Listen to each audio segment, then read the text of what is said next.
This long staircase, which is now overgrown and in near ruins, was once the main entryway into the Greenwood Memorial Terrace, Spokane, Washington's oldest community cemetery, and because of these steps is now considered one of its most haunted places. I'll tell you more about why in a bit, and even give you some time alone on these steps after dark, if you dare. But first, let's find out a little more about this historic location and some of those who now reside here.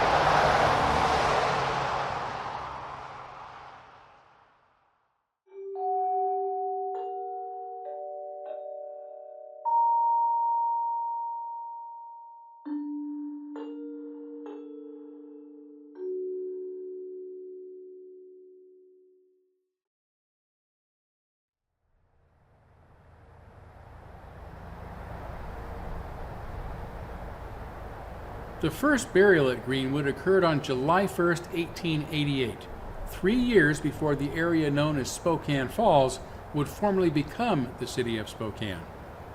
Spokane, the name of the Native Americans who were once the sole human occupants in the region, means children of the sun.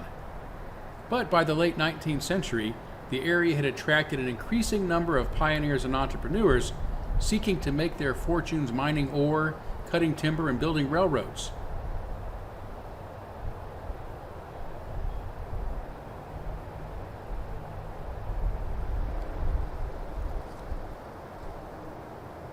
So, as the area grew, its many private graveyards got in the way of development, giving rise to the need for a common burial ground. In fact, its very first burials were of about 50 bodies exhumed from a smaller plot elsewhere in the city.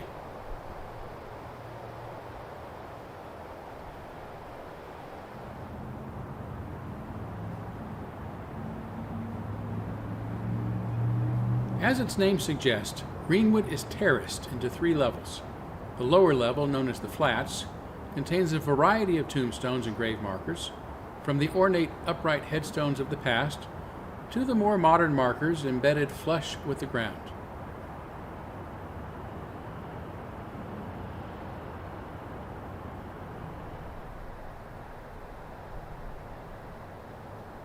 The mid-level contains the remains of some of the area's most distinguished and elite figures, and contains many private family plots and mausoleums, although the same level is also the resting place of people from many walks of life.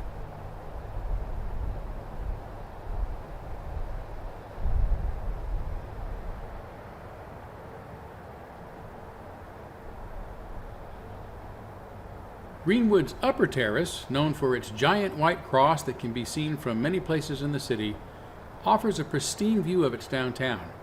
With a few exceptions, including its outdoor crypts and historical monuments, the upper terrace mostly contains flush grave markers to maintain the hilltop's natural and open look.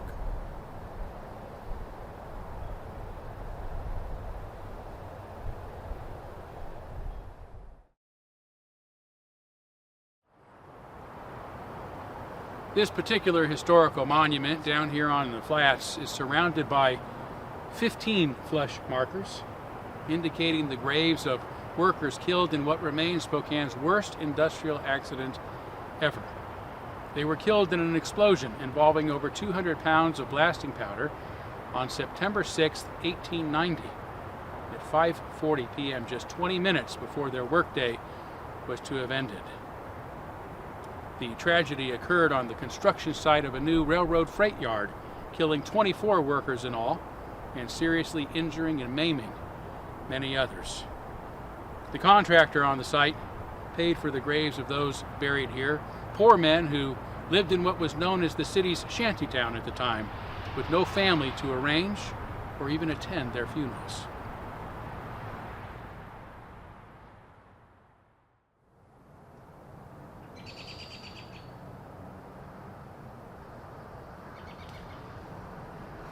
Despite the tragic stories it contains, Greenwood was designed to be a peaceful place where visitors can enjoy its natural beauty and scenic vistas while remembering their departed loved ones. Today, visitors traversing its serpentine roads and quiet wooded paths can pause before many historic markers commemorating some of its most distinguished occupants.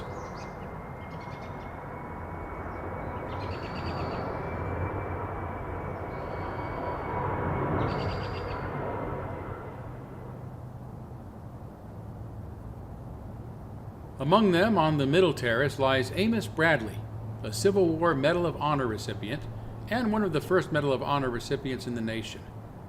Bradley, born in 1837, served in the Union Navy aboard the USS Varuna, a 1,300-ton steam-powered vessel, and is credited with saving the lives of his shipmates while confronting the Confederate Army along the Mississippi River and helping the Union go on to take control of New Orleans and permanently secure control of the mighty river.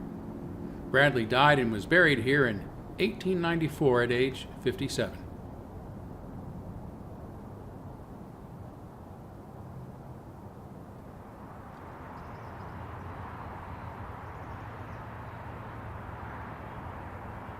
Rebecca Hearn, known to most as Reba, who was born in 1881, long before women had the right to vote, has the distinction of being Washington State's first female senator. As an activist who fought to reduce child mortality rates by promoting and providing pasteurized milk, Hearn got into politics as the New York chairman of William Jennings Bryan's unsuccessful presidential campaign and her own father's successful run for Superior Court judge. By 1913, she became the first woman admitted into the Washington State Bar Association and Spokane County's first female lawyer, and was elected the Evergreen State's senator in 1922, just 2 years after the 19th Amendment gave her the right to vote. She was so well liked that she won her second term without even campaigning. Hearn was laid to rest at Greenwood in 1967.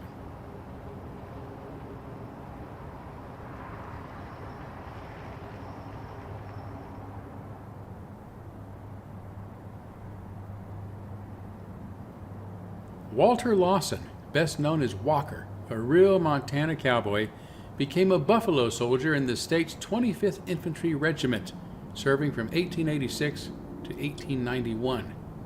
In 1899, after relocating to Washington, Lawson became a Spokane police officer who began patrolling the city in a horse-drawn wagon, and by the end of his tenure was the department's official driver of its new automobiles. His chief once said Walter was a rare fellow who never intruded anywhere, and he was well liked by all of us. We admired him not only as a man, but as a faithful and brave officer. Walker Lawson was born in 1862, 3 years before the end of the Civil War, and was the only black person serving as a police officer on the entire West Coast when he died 55 years later, on May 30th, 1917.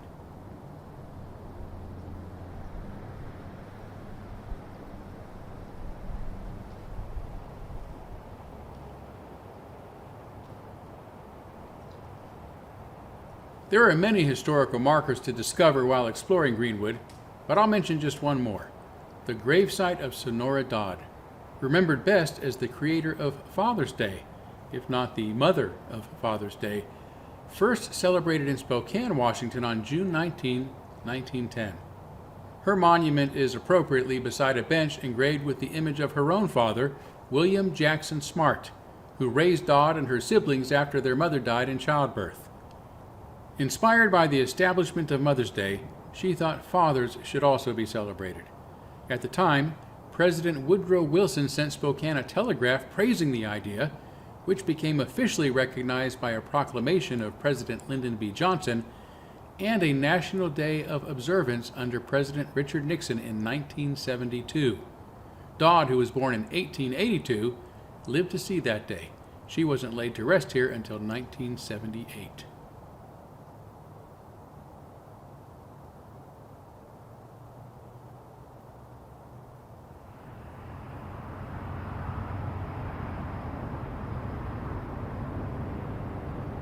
Officially, there are 3 terraces at Greenwood, but local lore says there's another, a forgotten railroad tunnel that runs beneath the 151-acre cemetery.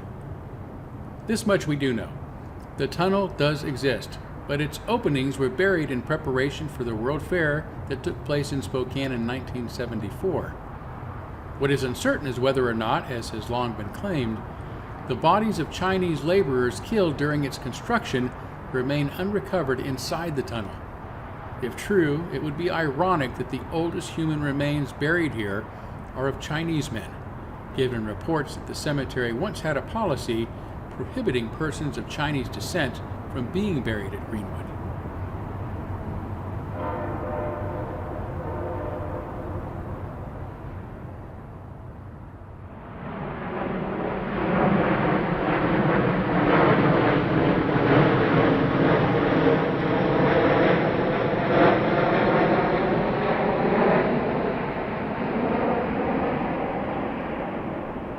No matter how peaceful and serene they might otherwise be, most cemeteries have stories of a few restless spirits. Here at Greenwood, those stories are centered here, or rather at what's behind this desecrated and abandoned crypt.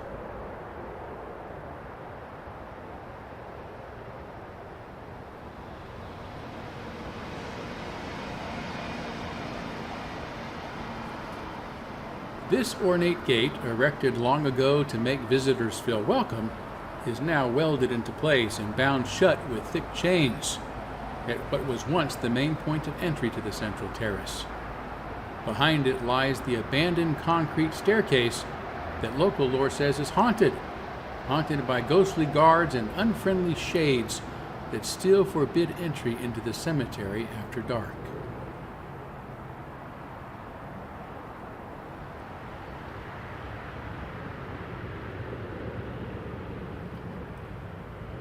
The staircase was built by the local Elks Club in 1898, more than a century ago, as was the now desecrated mausoleum at their top. Today, although the current managers of Greenwood still maintain their plots, the decrepit steps officially belong to the Elks chapter, which went broke years ago, leaving the staircase unattended for decades.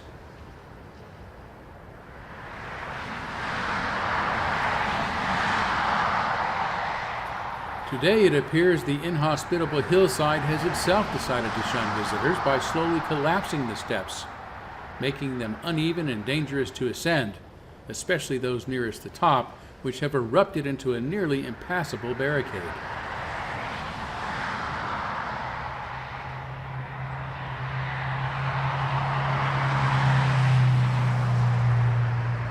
But according to some, there are other forces at work here keeping trespassers away. There are many stories of those who have tried to ascend the staircase to sneak into the cemetery after hours, being turned away by the voices and faces of men and women who suddenly appear in the night. Some have claimed to see one greenish ghoul floating down the steps, while others who were lucky enough to make it past the gate claim to have encountered apparitions and unearthly voices roaming about the graveyard itself.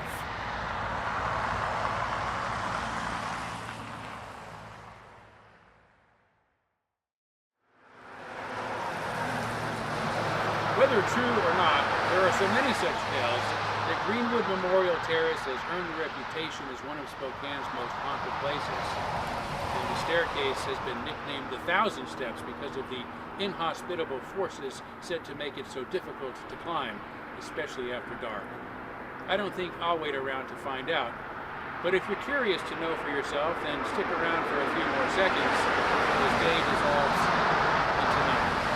But remember, you're not merely watching a 360-degree recording, you've entered the haunted sphere. The entities said to linger here may not be constricted by our digital format. What happens next may be entirely unique to you and may be different from any experience you might have should you choose to visit this location again. So stay alert and pay attention to what's happening all around you. You may not get another opportunity exactly like this one, and you may not want one.